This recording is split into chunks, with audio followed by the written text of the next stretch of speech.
So I saw on the internet a picture of the moon landing, and 60 years prior to that, the first like flying craft that humans made. Um, and that was like a 60-year span of technological advancement. Something very like almost primitive to something totally out of this world advanced. And what I was being led to understand is like, or I was later led to understand, was like, well, you know how much like we advanced then? Like that's how much we can expect to advance moving forward.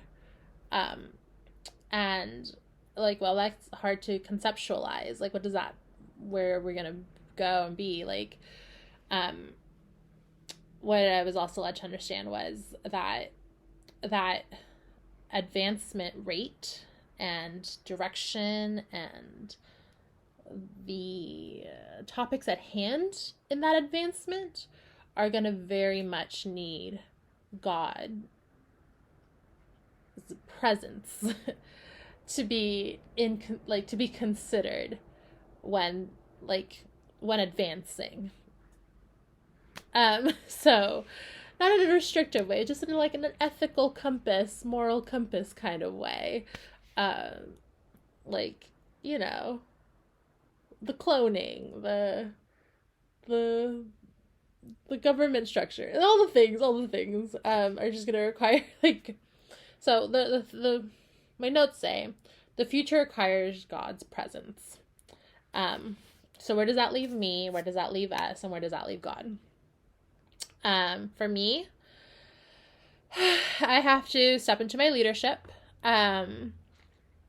Be fortified by all the things that I feel like disqualify me from leadership, the shameful things. I need to be fortified and freed by my shame. Not from my shame, but by my shame, be freed. Also, like, use the shame to fortify leadership quality. And compassion, in terms of compassion, like, you have compassion for all these things that are shame inducing in your life, and now you have compassion for others. And I'm like, it's one of those things where I'm like, great, how much more compassion do I need to gain in this life? Like, God. And then leadership as Christ led, in terms of he had very little. His leadership wasn't based on resources. Well, sort of miracle. No, like resources in terms of like he didn't have a lot. He wasn't like of a nobility with wealth and power. Like he was the opposite. And there go I. The upset, right?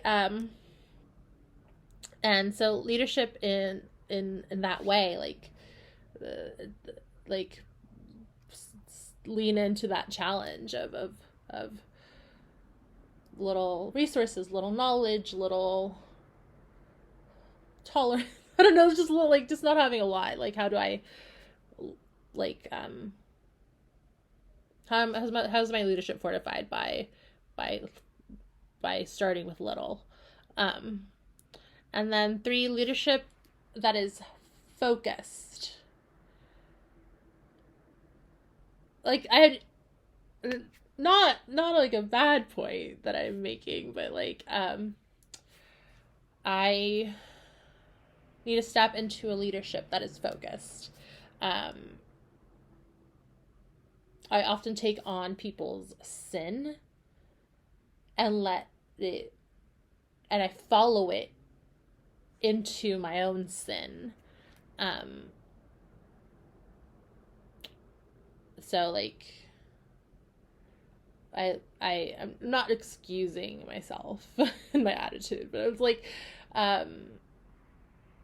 someone's rejecting God, someone's rejecting what they understand or what they know, and I get like really upset about it. I'm like, you know, I let it drive me versus a focused on light and God dynamic.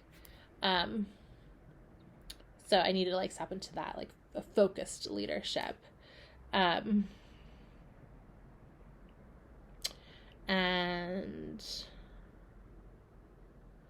I guess that's all I had for that. Good. I usually like the most anyways, where does that leave us? I don't have much to say about us, because I feel like it's all I see is people being very challenged. Like, it just leaves us very challenged, like deeply challenged, whether that's like with authority, whether that's with like our hopelessness, whether that's with our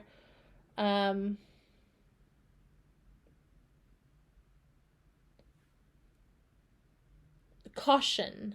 Like, this never go I mean, I've said this all I've always say this never goes well. Humans never get this right. Humans can never do this. Like, and that's true. Like, it's never been done well. Like, look at what happened to Christ. Like, we don't do this well. And so it leaves us very challenged. While the future requires God's presence, it is leaving us very challenged. That's it. That's all I have for you for like where we're at. And then where does that leave God? And I often have this like imagery kind of come up for me, where I'll be on like one of my questionings, and you know, like, basically I'm in prayer with God. And while I can't conceptualize a lot of things for whatever reason, I'm an idiot, I just don't know, it's too big for me to even grasp, I understand that I'm handing the globe back to God. The globe encompassing everything it encompasses, I'm handing that back to God. The globe it's not anywhere near God. Like that, like, I'm handing the globe back to God.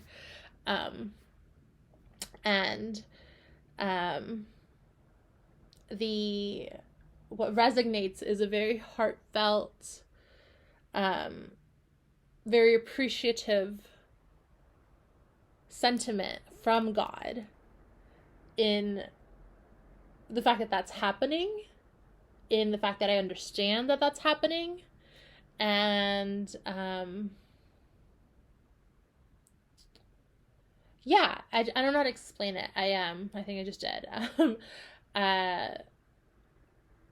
It's kind of like the idea of like better, I think I've said this before too. There I go, repeating myself. Better self-governance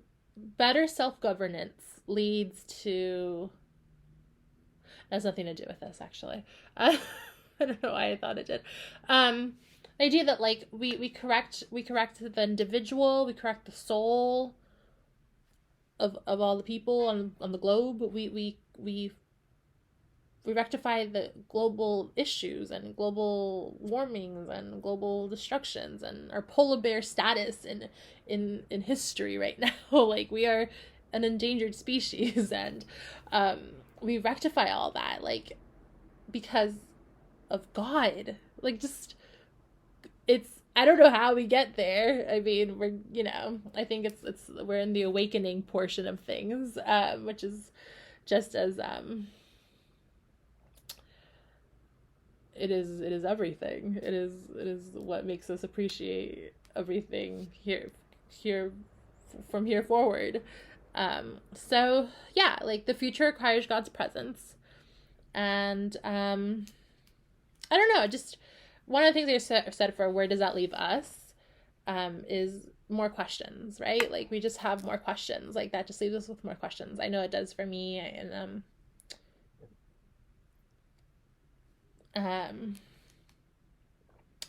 it's exciting because